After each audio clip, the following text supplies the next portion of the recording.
welcome to Parents Unfiltered, our podcast. Welcome to our first episode, and we are going to be talking about gender neutral with our kids and what we think about teaching our kids to be gender neutral, teaching our kids to accept being gender neutral, and all that stuff. So I really wanted to introduce my guest. So we have Keon here. He was with our first podcast back in June last year when we kind of started this thing. Welcome back. Thank you for having me back. Yes.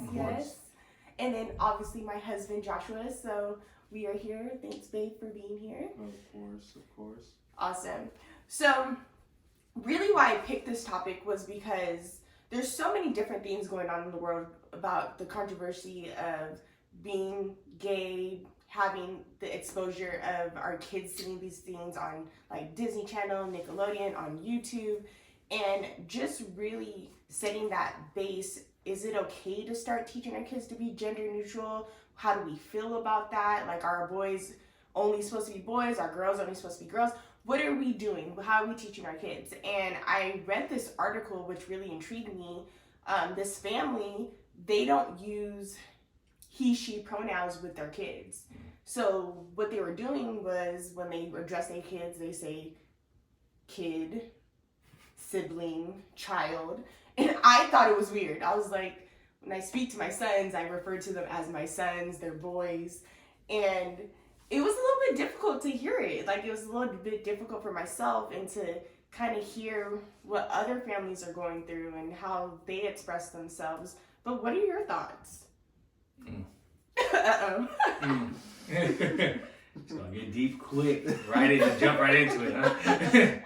6 feet deep pool. All right, cool. Swim, huh? Mm-hmm. Keon, what are your thoughts? Would you raise your kids in a gender neutral home? No. Life is confusing enough. Something simple and something, easy shouldn't be made difficult. There's plenty of questions, there's plenty of time, and there's plenty of life for that kid. First thing they need to figure out is math, English, science, before they figure out who they want to be with, where they want to be. You can't even pick a career yet. Preach. That part, you ain't paying taxes. You're not paying taxes. You got other stuff to worry about. No, that's just me. No, I agree. I mean, Joshua, what would you say? I'm in total agreement. There's way too much. That was well said. There's way too much life for those children to have to go through to be worried about that. At how would you say those children were? I mean, they didn't like specify, but they're kids. Like they're probably like around our kids' age. 7 and 4. Yeah. Way too much time in life for them to figure that out. They need to learn how to write their name. Yeah. They need to know how to do math. They need to know how to do all these other things. So yeah, I'm in total agreement with that for sure. Awesome. No, it's hard though, because if you think about what society is telling us nowadays is that we should let our kids be who they are and explore themselves at a very young age. And personally, with my kids, I'm like, they're boys through and through, and that's how I'm gonna raise them, and that's how I'm gonna teach them to be. And later on in life, out of the house, and not even out of the house, if they decide later on in their lives, and I feel like you really discover yourself like in high school, going to college, later on in those years, then that's fine. Yeah. You know what I mean? But I'm not going to sit there and I'm not going to buy my boys Barbies. Yeah, no. But at the same time, I'm not going to tell my kids that they can't like the color pink. Yeah. And there has to be a balance, but I feel like now it's so stuffed down our throats that it's everywhere. Yeah. And it's kind of hard because, like, how TV has evolved, and I just remember like things that were shown on Disney Channel and stuff that versus what they show now. There's no way that my comprehension at that age would understand that, and then trying to explain that to a 4-year-old or a 7-year-old is difficult. Yeah. And it's really hard to kind of grasp because you're not even grasping it. It's like, how do you even have that conversation? You can't. I mean, you have to explain to kids, about just life in general, about what's right and what's wrong. Now, me personally, I'm going to do what I want with my kids. I don't like people being in my business and what I got going on. So I'm not going to be in other people's businesses and tell them what to do. But the last thing I'm gonna have is somebody stuff that stuff down my kid's throat. Because if my son comes home and says, "Daddy, I wanna be a girl," I'm like, "Okay, why?" "Oh, because I like dancing." "Well, you have to be a girl to dance. You want to dance? Cool. I'll put you in a hip hop dance. I'll put you in whatever you want." Right. You know, and I'll show you these other men that are doing the same thing. Right. It's confusion that doesn't need to be there, and it's probably a logical explanation as to why they're feeling that kind of way. Why a girl wants to be a boy. "Oh, I want to play baseball." Well, you don't have to be a boy to play baseball. You can still be a girl. Go play ball. I agree. Oh. I agree. We actually had one of our fans on Instagram and TikTok. She did call in, and we definitely wanted to hear her opinion. So I'm going to go ahead and introduce Cheyenne. Let me go ahead and get her on the line. Give me 1 second. Perfect. So this is Cheyenne. Cheyenne's going to answer our questions. Hi. Welcome. My name is Cheyenne. As far as the question of raising kids gender neutral and feeling like introducing it too early, I don't think there's such a thing. I think that kids will be who they are, regardless.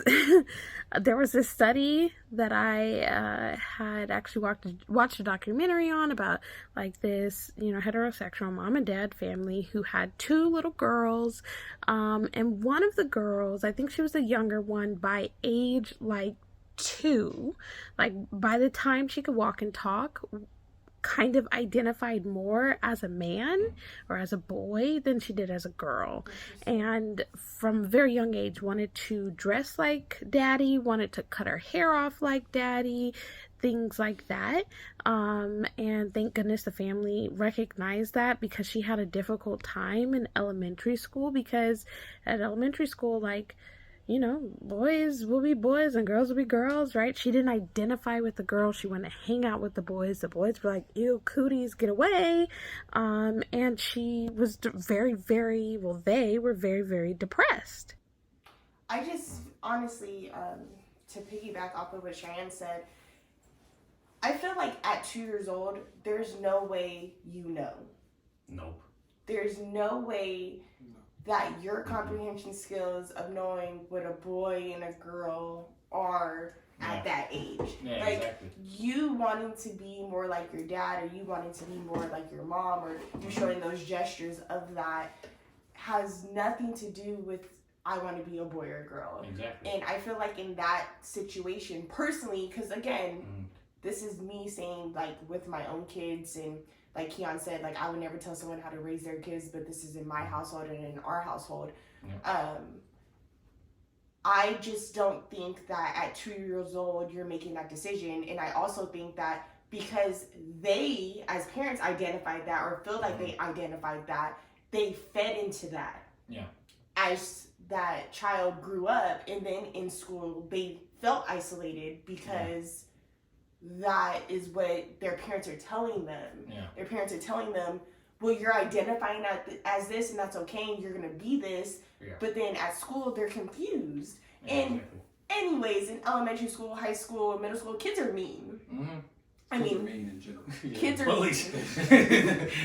Kids are mean. And I mean, our son talks about being bullied at school, and that's a whole different type of conversation. But like, kids are mean. Yeah, I remember being bullied at school, in middle school or in elementary school, and feeling depressed and feeling those feelings because you don't fit in is normal. Yeah, like exactly. it's a normal thing. But like, to tell your kid at 2 years old, like, what gender to be or what you identify with is crazy to me, because it's like, how do you know? You can't. Like, how do you even know? Like, you don't even know yourself yet. Like, you don't know. I remember as a child, I grew up with a very diverse family. My stepmom was from Indonesia, so she was Asian. My mom and my dad, they're from the islands. And then my stepdad, he is bred Texas. I used to tell people that I was Jablisi Asian. I thought I was Asian. Like I would walk around and tell people that I was like half Asian, and like, because I don't know. Like, I didn't know that I was different from someone else that was Asian, because that's what I was raised around. Yeah, exactly. And like, because you don't know at that age, like, Can't comprehend. you're oblivious to it, and it's the same situation. Like, you don't know. Well, the other thing too is like, the 2-year-old doesn't know what makes dad a man, and doesn't know what makes mom a woman. You don't know what a boy has at 2 years old. You know what I mean? Like the mindset, the obvious, the physical differences. She's not gonna know. So how would she be able to identify? It's like my son coming up to me after watching Avatar and saying he wants to be an airbender. You know, and I'm not saying that being a transgender is as wild as that, because as an adult you can make that decision. You could do what you want with your life. I don't care, you know. But as a child, they don't know the difference between reality and fantasy. So how are they going to be able to make a lifelong committed decision like that without having that grasp? Right. You know. But I feel like it's influence. It's 100% influence. Just how you were saying earlier about how right now on social media and on TV shows and how whatever the kids are watching on YouTube and it's being pushed and shoved in our faces, and our kids are constantly watching it, constantly hearing about it, constantly trying to imitate what's happening on TikTok or whatever it may be, and that's what they think, like you said, reality is, but it's not. And when they get around those influences and when they see those things, it's just they want to imitate it. Like, for example, could you imagine if football, let's just say football was no longer a thing, right? But they've just started implementing and promoting this new agenda for female flag football. They're going to be doing it in the state of California within like the next year or two for the high schools, and then they've been doing it in flag for like the last year or so, right? Yeah. Can you imagine if Liam's seeing those girls playing flag football and says, "Oh, I want to be a girl because I want to play football"? Exactly. Right. You know what I mean? So it's like it's 100% the influences and the environment that the kids grow up in and they're around. But it has a lot to do with like their background too, and their family household. You know what I mean? What goes on in their household. You know, I have 2 cousins, and I talk about my cousins all the time and how things were they couldn't have asked for anything more. They had everything they needed, but there were a lot of things that happened in their lives that could have influenced them to make the lifelong decisions that they made. Yeah. And so I think that's a large part of it as well. You know, their household and how you're raised, for sure. Oh yeah. It's the biggest part. That's what you know is from your household. That's what you've learned. You know, I know things that my dad taught me because my dad taught me it in my household. Same thing with the mom situation. My mom taught me everything I know because I was in her household and I learned from her. That's all it really is. Yeah, I agree. It's so funny because like TikTok and Instagram, they listen to you. Oh yeah. And like you start talking about Disneyland, and all of a sudden all these Disneyland things pop up on your feed. And I started researching, this topic because I knew that we were going to be talking about it. And I came across this clip of Kevin Hart talking about this and talking about his fear. And I wanted to play it for everyone. And I'm pretty sure, for sure, 100% sure he got like culture canceled for this one. Probably. And had to like apologize. I apologize if you ever watched this. I know that we're very like low on the spectrum of people seeing this right now, but like, I'm sorry if I bring this back up and this causes you issues. Kevin Hart, we love you. I love Kevin Hart. Yeah. Huge fan. Huge fan. Like, I'm bringing it up because I agree. Yeah. But One of my biggest fears is my son growing up and being gay. Keep in mind, I'm not homophobic. I have nothing against gay people. Be happy. Do what you want to do. But me being a heterosexual male, if I can prevent my son from being gay, I will. as men, Yeah. I feel like this is so true. I feel like this is a fear that, this is a fear that you guys have as men raising sons. Like, is he wrong? No, he wasn't ready. No, he's not wrong. Well, I personally, the way I see it as a father, the reason why a lot of dads don't want their son to be gay or don't want them to be different is because they want them to be a better version of ourselves. 100. Exactly. So it's like me raising my son, I want him to be just like me. Right. But at the end of the day, he's going to make his own decisions and I have to support him no matter what. And I'm still going to love him no matter what. Am I going to he comes home wearing a pink shirt, so I'm gonna change my whole lifestyle for him and call him a girl and try changing his mentality too to believe that. No, I'm not gonna do that. Right. But no matter what, I'm still gonna be there. You get what I'm saying? Yeah. No, agreed. Jay, what do you think? Oh, 100%. Like Leah and Grayson, I will always love them with everything, but I'm not going to provide that influence. Yeah, Right. It's exactly. not something that I was accustomed to. It's not something I was influenced around or anything of the sort. So I won't provide that influence. Later on in life, like we've said, if something were to happen, I'm still going to love my son. Yeah. You know, so. Exactly. And I've met people that have had that amazing family behind them. Right. Where you have parents, and the success stories with these parents that raise kids and, you know, don't force anything on them. They come out as gay, lesbian, transgender. It's amazing to see how far they can go because they don't make that their entire personality. Right. It's more than just, I'm a guy and I like dudes too. It's I have a career. That's not the only thing about me that makes me who I am. Yeah. Right. Right? And the other thing too that you're seeing a lot of, especially from parents that have these kids that identify as the opposite gender or identify as gay or lesbian, is that the parents are trying to just feed their ego. Look at me, I'm such a good parent because I'm supporting my child that believes this lie. Or not even a lie, but just believes that this is who they are at this young age. Right. You know what I mean? And it's a lot of parents using that for clout. I was gonna say, how many of those families and parents do you think that they just do that? Yeah, exactly. About? Exactly. They don't necessarily believe it, but they're trying to put on the front. They're trying to be the show me parent. You know. Exactly. And it's sad to see these kids go through it because it's like they don't know what's really shaping their future at that point. Again, I just feel like it's just, if you're not doing this like later on in high school when you're really developing and learning about yourself, then it's too young. Exactly. It's just too young. Like, I remember, gosh, this is going to take us way back. Remember when, sorry, Will Smith, when Jaden Smith talked about cutting off his penis and he was 16 years old. Mm-hmm. Like, I remember, like, I get it. He put out a statement saying, I don't want this to define me. Like, my penis doesn't define me and all this other stuff. But, like, you're 16 years old. Yeah, you're still a child. You are a child. That is a life-changing decision. Mm-hmm. A life-changing decision. Like, I am full support of that if you're an adult and you understand exactly what you're doing. You understand the repercussions of this being a life-changing decision and that this is going to be something that's going to affect you forever. Yeah. Exactly. But you making that decision at 16 years old is crazy. No. Yeah, exactly. And for parents, again, for the cloud and supporting that is crazy.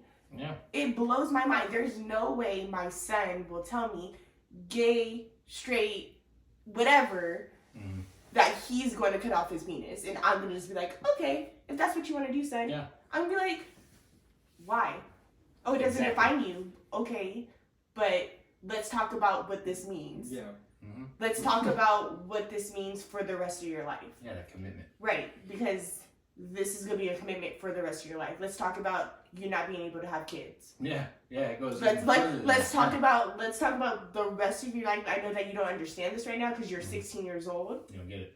But let's have this conversation. You know what I mean?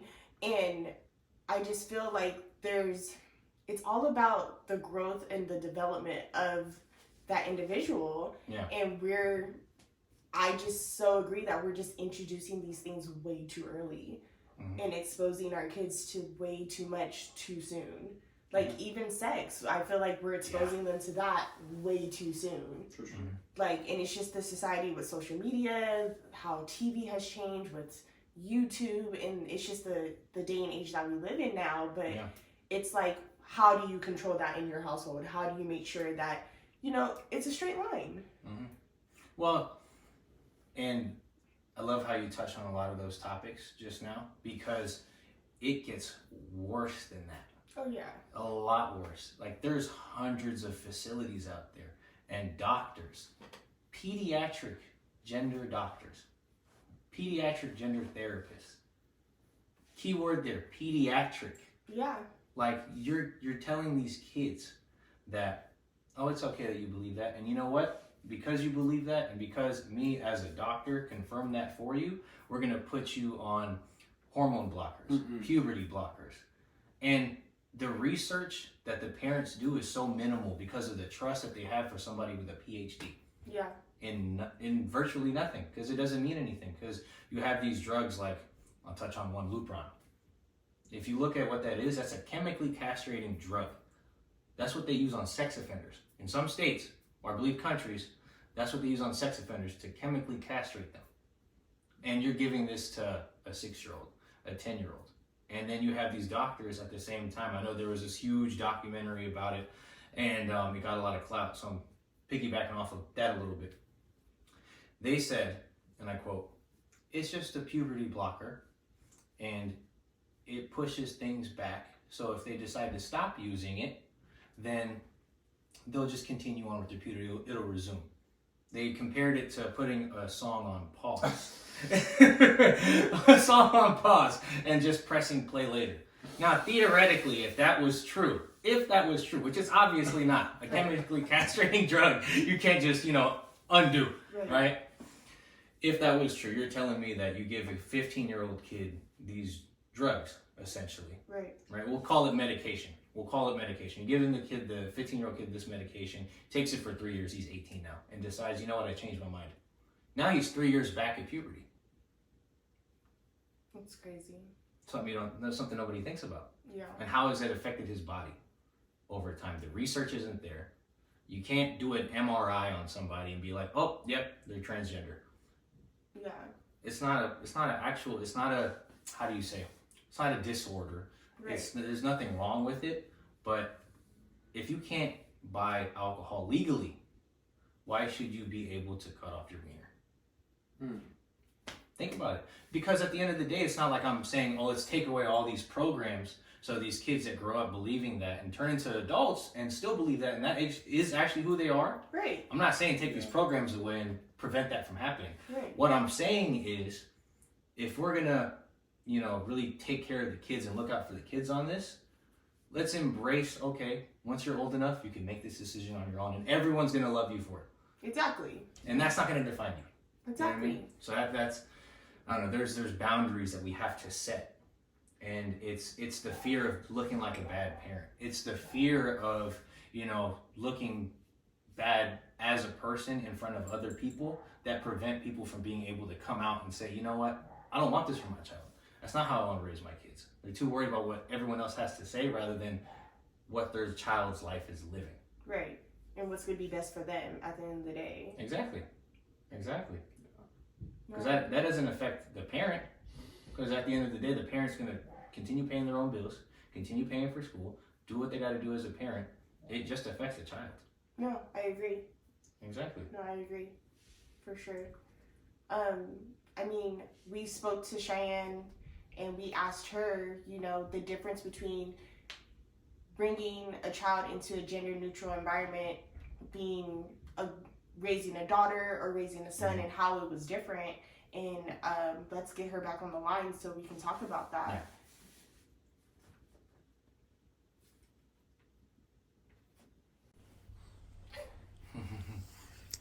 Sorry, the kid wants to join me, but as far as gender neutral, so this is my baby girl, and as you see, she's in blue. I do think that gender neutral with boys and girls is kind of different, but I only say that because I think being a sex positive parents, by the way, check out sexpositivefamilies.org, great resource for introducing certain concepts and things, but you have to be able to explain consent and things like that differently sometimes to boys and girls, and that's just basically how their body parts function. But there's nothing wrong, in my opinion, with letting a boy do girl things or boy do girl things or girl do boy things. I just think a lot of time as a society, sometimes we're more accepting of a girl who's a tomboy than we are accepting of a boy who's more feminine.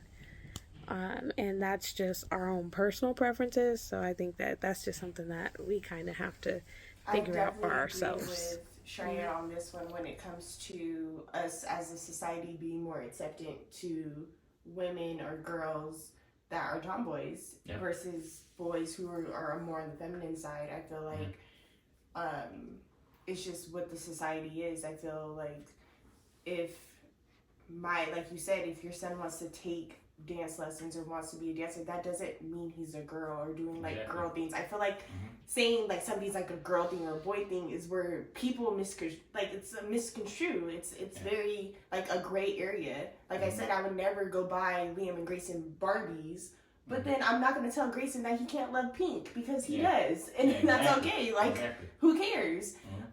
That's just not what I would do. But I feel like subjecting them to saying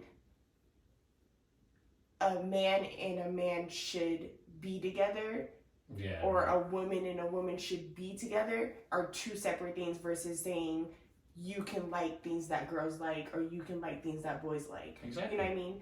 I feel like those are two separate things. Completely. So, I mean, that's just my opinion. Yeah.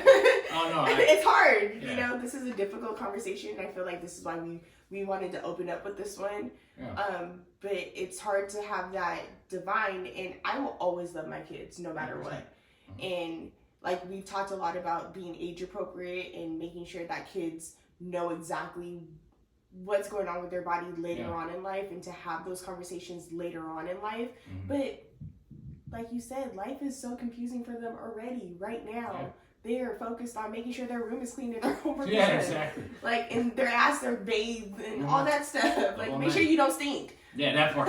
That's the hard part right there. That's already hard enough. Some sure adults don't even know how to do that. Like, make sure your ass don't stink. Like, that's what all you should. I don't want you to worry about girls. I don't want you to worry about boys. I don't want you to worry about any of that right now. Yeah, exactly. Focus on school. Focus on your Being sports. a kid. Yeah. That's it. That's all you need to focus on. Go outside, scrape up your leg once or twice. Yeah. Climb a tree. Yeah, something. Play tag, ride a bike, ride a skateboard. Be a kid, man. Exactly. Well, we are out of time today. Thank you guys for listening. I know this was a super controversial topic that we wanted to bring out to you guys, and we hope that you have opinions. We want to hear from you. We want to hear your feedback. We want to hear, oh my gosh, they're so wrong for doing this, or oh my gosh, they're so right, I agree. And really, your feedback is what's going to feed into us doing topics like this. So thank you again for listening, and we'll see you next time.